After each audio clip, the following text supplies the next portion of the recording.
ఎప్పుడైనా ఎక్కడైనా మీ చేతిలోనే వార్తా ప్రపంచం. మీ మొబైల్లో, మీ కంప్యూటర్లో, మీ టీవీలో సాక్షి టీవీ డిజిటల్ ప్రసారాల కోసం లాగిన్ అవ్వండి. www.youtube.com/సాక్షి టీవీ. సబ్స్క్రైబ్ సాక్షి టీవీ యూట్యూబ్ ఛానల్. మామూలు అవార్డు రావటమే చాలా గగనమవుతున్న రోజుల్లో చిన్న వయసులోనే నేషనల్ అవార్డు కొట్టారు. అతను మాట్లాడుతూ కూడా నా కష్టాలు చూసుకుంటే దుబాయ్ సీన్ గుర్తొస్తుందంటూ కూడా కామెడీగా చెప్పారు. సో అసలు ఇంత చిన్న వయసులో నేషనల్ అవార్డు కొట్టడం అంటే మామూలు విషయం కాదు. సో నేషనల్ అవార్డు విన్నర్ ఇక్కడి నుంచి ఆయన ఏదనుకున్నా ఆయన వికీపీడియా ఓపెన్ చేసినా కూడా నేషనల్ అవార్డు విన్నరే వస్తుంది. సో ఆయన ఇన్స్పిరేషన్ చాలామందికి ఇప్పుడున్న సింగర్స్ అన్నిటికీ ఇన్స్పిరేషన్. చాలా కష్టాలు పడ్డారు, ఈజీగా ఏం రాలేదు. ఒక దశలో అయితే చాలా బాధ కూడా పడ్డారు. సో అక్కడి నుంచి జర్నీ ఎలా స్టార్ట్ అయింది ఏంటి ఆయన అడిగి తెలుసుకుందాం. High sir. Hello sir. First of congratulation. Thank you sir. Thank you. చాలా కష్టాలు పడ్డారు సార్, మామూలు కూడా కాదు. ఇందాక సహనం అంటే ఏంటి, ఓర్పు పట్టు అంటే ఏంటి దానికి కూడా చెప్పారు. అవును సార్. అనేది చాలా చిన్న విషయం. ఏంటి ఎక్కడి నుంచి స్టార్ట్ అవుతుంది సార్? అంటే లైక్ నేను చిన్నప్పటి నుంచి పాడుతున్నాను సార్. నాకు ఐ థింక్ నాకు 5 years ఉన్నప్పటి నుంచి. అండ్ అంటే ఇప్పుడు నాకు 33 years. కానీ ఏంటి అంటే చిన్నప్పటి నుంచి పాడడం వల్ల I feel like an ancient soul అనమాట. అంటే ఒక వెటరన్లా ఫీల్ అవుతూ ఉంటాను అనమాట. బికాజ్ అంటే ప్రతి ఒక్క స్టేజ్ షోలో చిన్నప్పుడు అన్ని కాంపిటీషన్స్లో అలా పాడుతూ అండ్ ఇవాళ ఇలా నేషనల్ అవార్డు వచ్చింది అంటే అది నమ్మడానికి నాకు చాలా టైం పట్టింది నిన్న. But I feel very grateful sir. ఉన్నారా ఎప్పుడైతే అనౌన్స్మెంట్ జరిగిందో, నేషనల్ అవార్డు అనౌన్స్మెంట్ జరిగినప్పుడు మనకు తెలియదు, ఎక్కడో అనౌన్స్ చేసి ఎవరో చెప్తూ ఉంటే అది షాకింగ్ మూమెంట్. ఏ మూమెంట్లో ఉన్నారు ఆ టైంలో? నేను యాక్చువల్గా నిన్న ఇప్పుడు ఈటీవీ 30 అక్కడ ఫిల్మ్ సిటీలో షూట్ అవుతుంది సార్. సో నేను అక్కడ ఉన్నప్పుడు యాక్చువల్గా మా బావ తను యాక్చువల్ కాల్ చేశాడు, అనుదీప్. సో అనుదీప్ కాల్ చేసి అరే నీకు నేషనల్ అవార్డు వచ్చింది అని చెప్తే నేను ఫస్ట్ నమ్మలేదు సార్. నేను నిజంగా అంటే జోక్ చేస్తున్నావు అది ఇది అని చెప్పి నేను అంటే 2-3 times చెప్పాడు, అరే లేదురా నిజం నేను ఎందుకు జోక్ చేస్తా అని. బట్ ఎందుకో అంటే ఇట్ ఫెల్ట్ అదే సార్. అంటే నాకు ఎలా చెప్పాలో కూడా అర్థం కావట్లేదు. బట్ దెన్ తను నాకు ఒక స్క్రీన్ షాట్ పంపించాడు అనమాట.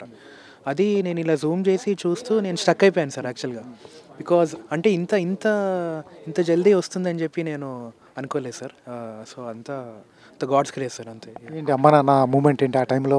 ఫస్ట్ షేర్ చేసుకునేది వాళ్ళతోనే.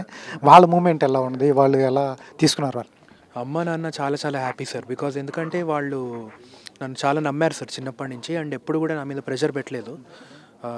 ఇంట్లో అదే అప్పుడప్పుడు నెయిబర్స్ కానీ అదే రిలేటివ్స్ కొంతమంది వాళ్ళందరూ కూడా నేను ఇంజనీరింగ్ డిస్కంటిన్యూ చేశాను సార్ 4th yearకి వచ్చాక.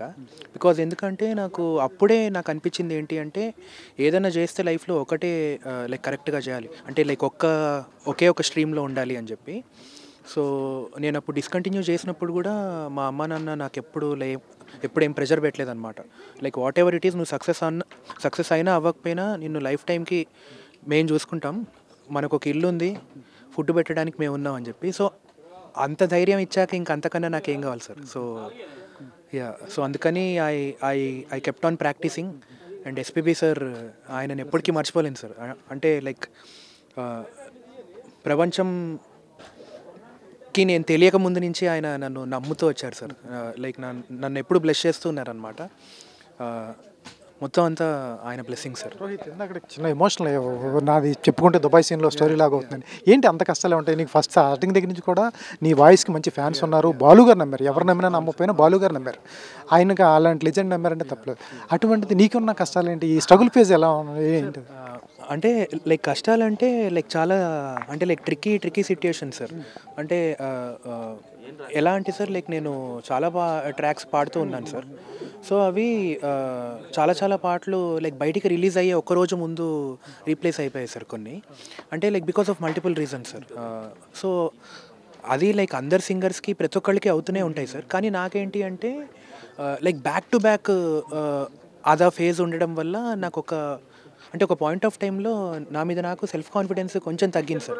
అంటే ఏంటి మనలో ఏమన్నా తప్పుందా అది ఇది అని చెప్పి. బట్ దెన్ అప్పుడు బాలు గారు చాలా గట్టి నమ్మకం ఇచ్చారు సార్. అంటే జీవితంలో ఓర్పు చాలా చాలా ఇంపార్టెంట్. అండ్ నిజాయితీగా మనం ఏదైనా చేస్తే universe will definitely give it back అని చెప్పి. సో ఆ పేషెన్స్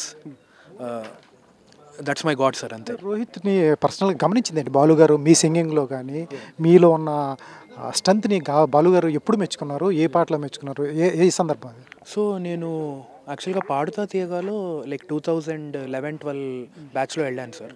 సో మెయిన్లీ బాలుగారు ఎక్కువ ఇంప్రెస్ అయింది ఏంటి అంటే నాకు అంటే ఇంప్రూవైజేషన్ అంటే లైక్ చాలా చాలా ఇష్టం సార్. అంటే ఇంప్రూవైజేషన్ అంటే లైక్ ఒక సాంగ్ దాని బ్యూటీ పోకుండా దాన్ని కొంచెం అంటే లైక్ డిఫరెంట్గా లైక్ ఎలా లైక్ ప్రజెంట్ చేయొచ్చు అని చెప్పి దానికి నాకు main inspiration SPB sir. Because ఆయన పాటలు వింటూ పెరిగిన లక్షల మంది కోట్ల మందిలో నేను ఒక్కడిని. అండ్ నాకు లైక్ చిన్నప్పటి నుంచి కూడా ఏంటంటే సార్ లైక్ ఏదైనా ఒక సాంగ్ కొంచెం ట్రిక్కీగా ఉంది అంటే దాన్ని ట్రై చేయడం, అంటే లైక్ దాన్ని మనం ఎలా ప్రజెంట్ చేయగలం, మనం కొత్తగా ఎలా చేయగలం అన్న ఒక మైండ్ సెట్ నాకు ఎస్పీబీ సార్ వల్లే వచ్చింది సార్.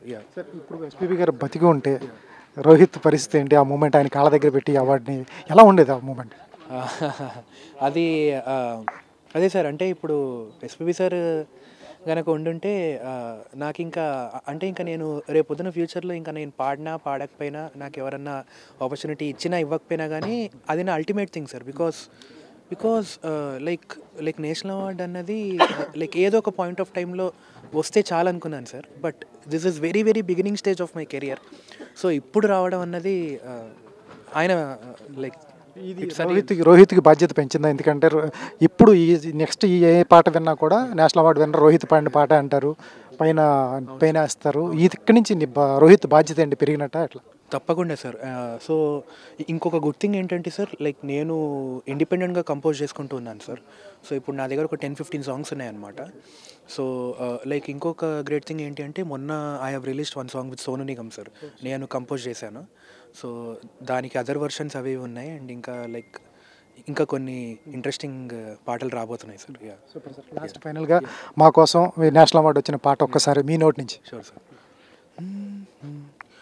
ప్రేమిస్తున్నా